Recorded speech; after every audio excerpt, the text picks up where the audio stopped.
Welcome to the IUPI Reservoir Engineering Overview module in the Reservoir Appraisal and Development Planning phase of the E&P lifecycle.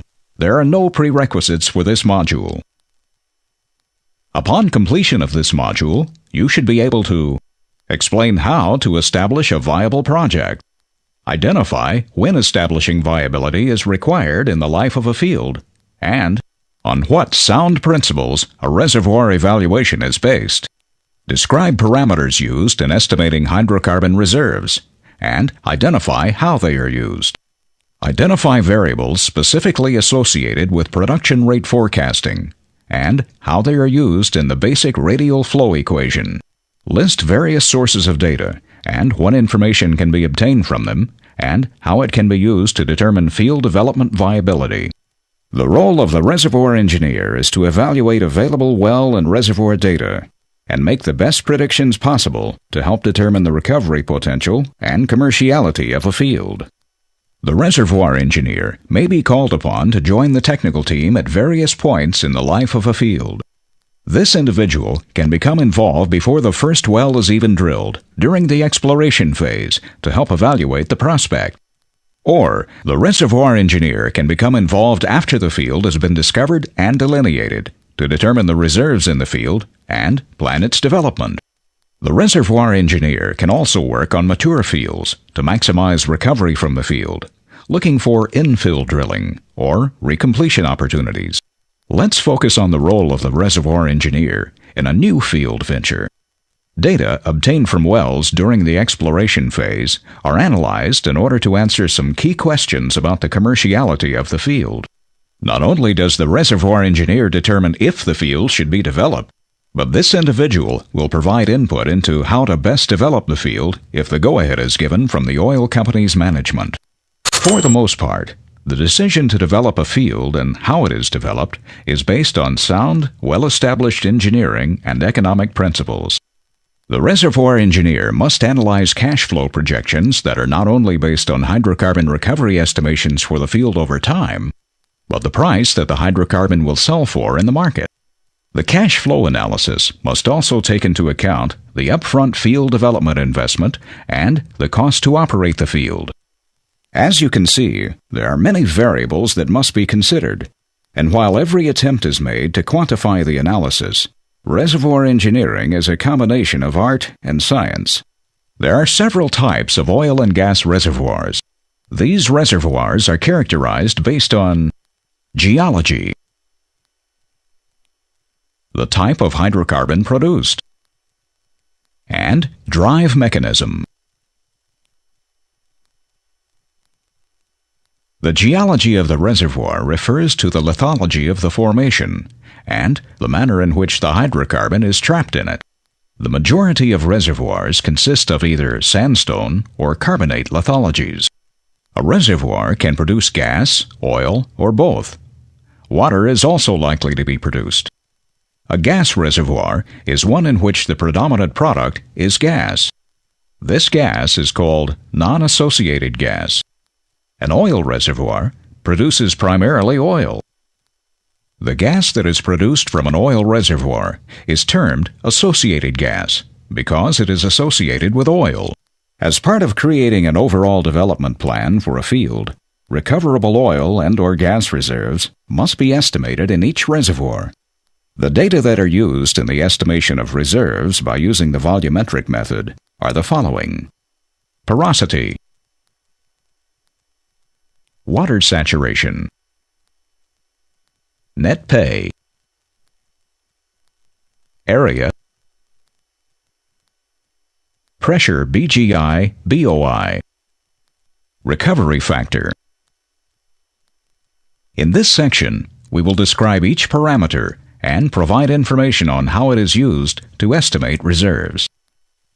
Porosity is the fractional void space within the reservoir rock that is available for the storage of fluids. There are two basic porosity types: primary and secondary. Primary porosity refers to the fact that the porosity was formed at the time that the reservoir sediments were deposited. There are several types of primary porosity, including intergranular. This type of primary porosity is termed intergranular because it occupies the space between the individual grains that make up the rock. Sandstone reservoirs are an example of reservoirs with intergranular porosity. Intergranular porosity typically ranges from a few percent of the total rock volume to as high as 35 to 40%. Secondary porosity refers to the space in the formation rock which was created by geologic processes after the formation had been deposited. Vugular and fracture porosity are both examples of secondary porosity. Secondary porosity values can range from a few percent in the case of fracture porosity to as high as 50 to 60% in some very rare fields that are extremely vugular. We will present examples of how to calculate or estimate these values later in the course. The porosity, or void space in the reservoir rock, is initially filled with water. The water is later displaced by hydrocarbons, as previously covered in the exploration phase of this course. In order to determine reserves, the amount of oil and gas occupying this volume must be known. Initial saturation is the percentage of rock porosity that is occupied by water, oil, and/or gas at the time the reservoir is discovered. Connate water, or water saturation, refers to the water that exists in the reservoir when it is discovered. It is expressed by dividing the estimated water volume by the pore volume of the reservoir rock. Once water saturation is determined, then the balance, expressed as a percentage or a fraction, is the hydrocarbon saturation. Residual oil or gas saturation is the amount of hydrocarbon left behind in the reservoir when the corresponding oil or gas phase relative permeability is equal to 0. The figure represents typical oil-water relative permeability data. Usually, the experiment is done in the direction of increasing water saturation to simulate water injection in the reservoir. The base used to normalize the relative permeability data is the effective oil permeability at the irreducible water saturation. As the water saturation increases, the relative permeability increases until it reaches a maximum at the residual oil saturation. This term is important in determining the recovery factor, which we will be discussing shortly. Secondary or tertiary recovery projects, which we will learn about later, are put into place to reduce the hydrocarbon saturation over what can be achieved by primary recovery methods. Net pay is a measure of the thickness of the reservoir rock containing producible oil or gas. The net pay may be contained within a continuous interval, or may be distributed within a thicker package of pay and non-pay because of variations in rock properties or layering of sand and shales. Net pay is measured in true vertical depth, either feet or meters. You should be careful to note that there is a difference between true vertical depth and measured depth in wells that are deviated.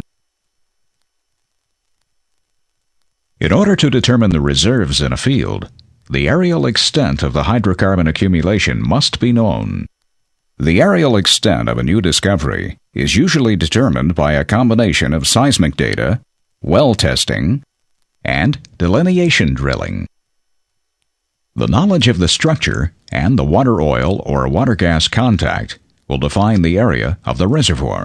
Delineation drilling and well testing provides additional information to determine how far the reservoir extends and the location of fluid contacts.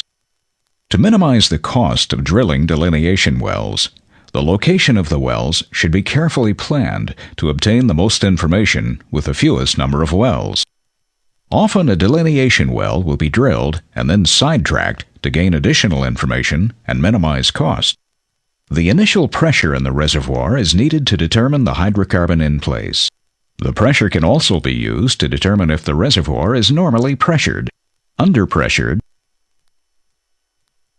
or overpressured. A normally pressured reservoir will have a pressure that is consistent with the gradient of water at that depth.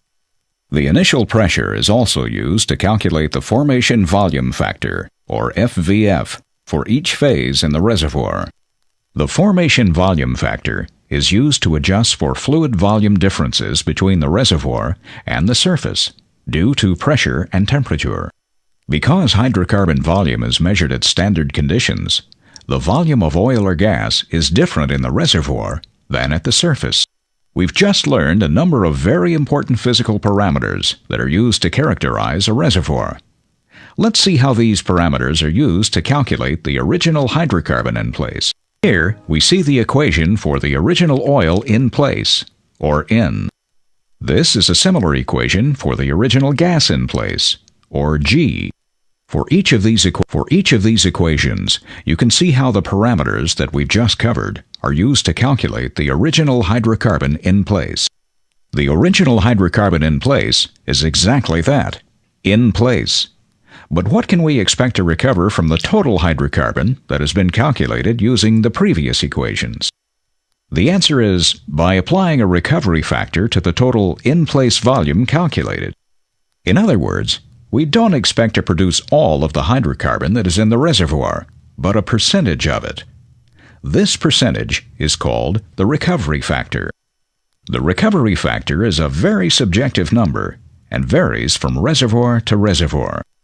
Nonetheless, by knowing what type of reservoir depletion mechanism is in operation, we can get a pretty good idea of what recovery range we can expect from primary recovery efforts.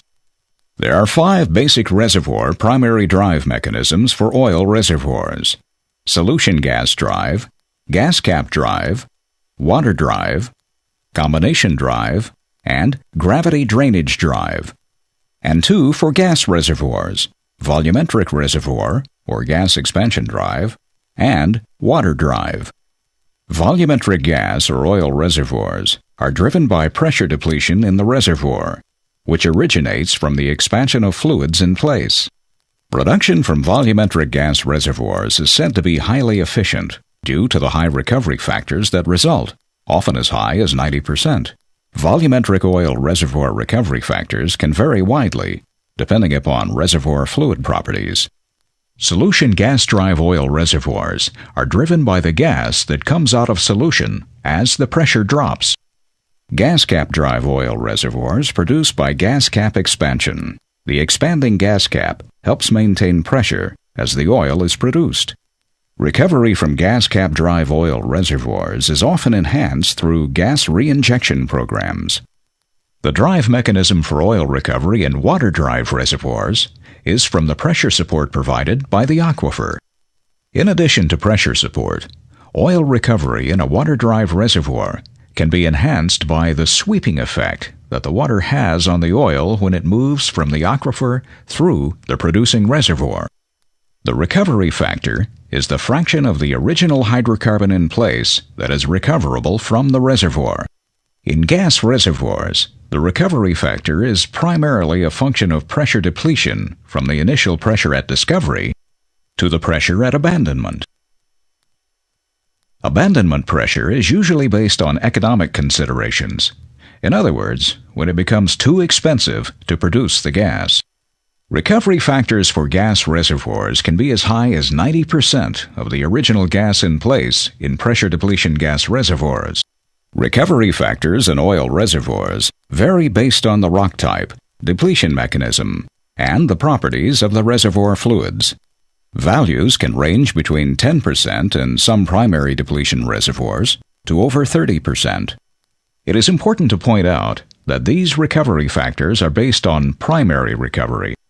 Secondary recovery and tertiary recovery techniques can increase recovery by displacing oil left in the reservoir. The economics of initiating secondary or tertiary recovery programs in a reservoir must be evaluated based on the incremental oil that will be produced. Once reserves are estimated, predicting the production schedule of those reserves over time needs to be performed. This prediction, or forecast, combined with the sales price of the hydrocarbon, will help to determine project economics. Several parameters, in addition to some from the previous section, go into estimating the production forecast for the field. In this section, we will discuss these and other parameters, and their relationship to quantifying production, relative to the radial flow equation shown here. One of the more important factors used to determine flow rate is permeability. Permeability is a property of the porous medium. and is a measure of the capacity of the medium to transmit fluids. Under the same conditions, reservoir rock that has low permeability will not allow fluid to flow at as high a rate as reservoir rock that is characterized by a high permeability. Permeability is measured in darcies. Because most reservoirs have permeabilities under a darcy, the more commonly used measure is actually millidarcies. Flow rate is directly proportional to permeability.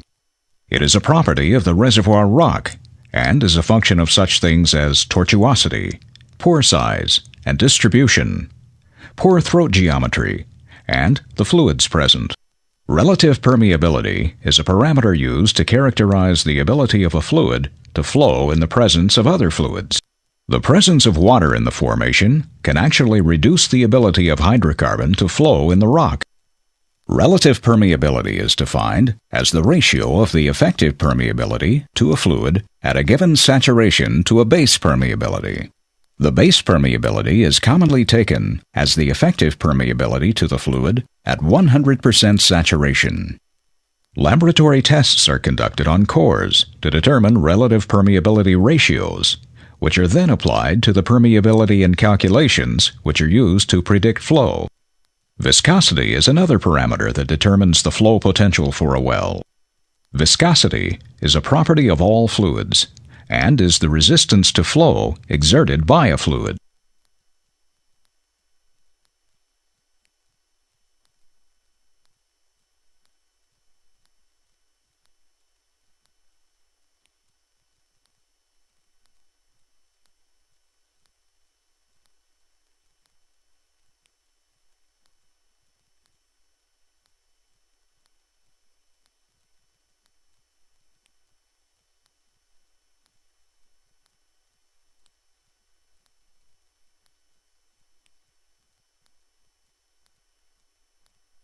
It is measured in the laboratory from fluid samples obtained from the reservoir. Viscosity is measured in centipoise units. A fluid with a low viscosity, like gas, flows more easily than a fluid with a high viscosity. Oil viscosities vary greatly from light crudes to heavy oils, which require special extraction techniques. The pressure drop, or delta pressure, refers to the differential pressure occurring between the wellbore and the reservoir. In field units, it is expressed in pounds per square inch. This pressure differential is the driving force behind fluid flow. The higher the differential, the higher the flow rate. Another important parameter that is used in calculating flow rate is the drainage area. Drainage area is defined as the area of a reservoir in which a single well serves as a point for the drainage of reservoir fluids. In this section on production rate forecasting, we have learned about a number of physical characteristics that are used in determining production rate. Presented here is the radial flow equation for oil, and this is the radial flow equation for gas. You can see from the equations how the parameters are used in calculating flow rate. This equation, the radial flow equation, is one of the key equations used in the estimation of flow into a wellbore. There are many sources of data available to the reservoir engineer. This data can be collected before, during, and after the drilling of a well. In this section, we will examine some of the more common sources of these data. It is important to point out that the request for relevant data during field development is often the responsibility of the reservoir engineer. Careful planning and teamwork before a project begins can yield big dividends. The quickest and most inexpensive way to gather information about a reservoir or well is through published databases. These databases are available through government sources or commercial ventures that sell the data. The use of offset well data can provide the reservoir engineer with a wealth of information about the well that is to be drilled and completed. In addition, the use of regional or offset well data can go a long way in filling in the blanks for any specific well. Many fluid parameters and reservoir properties can be quite similar over regional areas.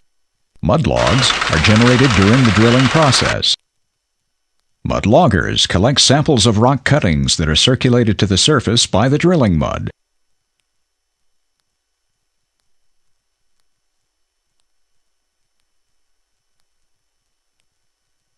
The cuttings yield information about the reservoir lithology. The examination by the mud logger can also provide indications of hydrocarbon and porosity. The mud is monitored for shows of gas that may have been liberated from the formation as it is being drilled. Any significant inflow of fluid into the well will show up as an increase in the mud volume or a decrease in the weight of the mud. Once a well is drilled, special tools to investigate the formation are run into the well on wireline. These tools are called logging tools. They produce electric logs. Logging tools provide a great deal of information about the well and the reservoir, such as lithology, porosity, and water saturation. When logging tools are run into the well before a casing is run, they are called open-hole logs. We discussed how formation cuttings are used to provide information which form the basis of mud logs. Larger samples of downhole rock can be obtained by coring a well. A special bit is used to cut rock while the formation is being drilled. This resulting rock sample is called a core. The core, usually cut in a 30 to 60 foot section, is brought to the surface and carefully packaged for transportation to a laboratory. At the lab, measurements of such properties as porosity, permeability, and other parameters are made. Coring is a comparatively expensive operation. In a new field, for example, only a few wells might be cored due to the high cost. Drill stem tests, or DSTs, are done while the well is being drilled. Special assemblies are made up in the drill string and allow information about the reservoir pressure and fluid to be obtained. This test is carried out by allowing the formation to flow into the modified drill string. Pressure and fluid data recovered during the test can be analyzed to determine the potential productivity of a formation or individual zone. DSTs are not always conclusive, given the limited time that the flow period occurs. A method of testing the formation that yields similar data to the DST is called downhole formation testing. This technique uses a tool-conveyed wireline to investigate the zone of interest. Downhole formation testing tools, such as the repeat formation tester or the modular formation tester, mechanically extend a probe to seal with the formation. Once sealed, pressure and fluid samples are recorded and taken for analysis. Once casing has been run in the well, a zone can be tested by perforating across that zone. Perforating allows fluids in the reservoir to communicate with the inside of the cased hole. After the zone is perforated, the well can be tested by allowing formation fluids to flow up the tubing to the surface. Flow rates, fluid composition, and overall productivity can be assessed. Samples of produced fluids can be taken and sent to a lab for analysis. Pressure buildup testing can be conducted immediately after flow is suspended from the test. In a pressure buildup test, a flowing well is shut in, and the pressure recorded either at the surface, downhole, or both. Downhole pressure measurement is the most common method and generally provides accurate data. The pressure buildup test can provide information such as the average reservoir pressure, permeability, and many other reservoir parameters. Now that you've completed this module, you should be able to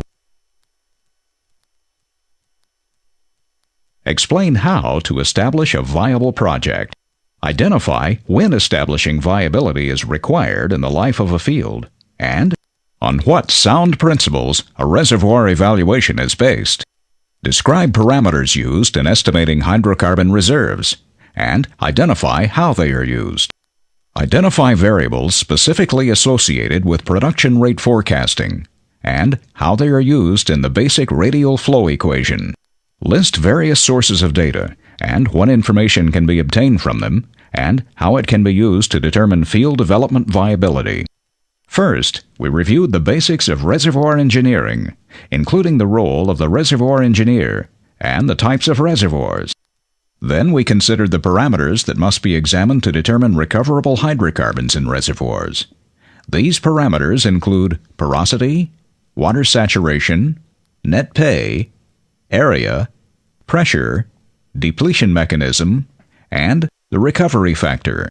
To determine the economic viability of a field, a production rate and forecast must be made based on permeability, viscosity, pressure drop, and drainage area. The radial flow equation can then be used to make estimates. The sources of data available to the reservoir engineer could include regional data, mud logs, electric logs, cores, DST, and production. The engineer will carefully consider all the available data before planning the development of a reservoir, as we will see in the following modules.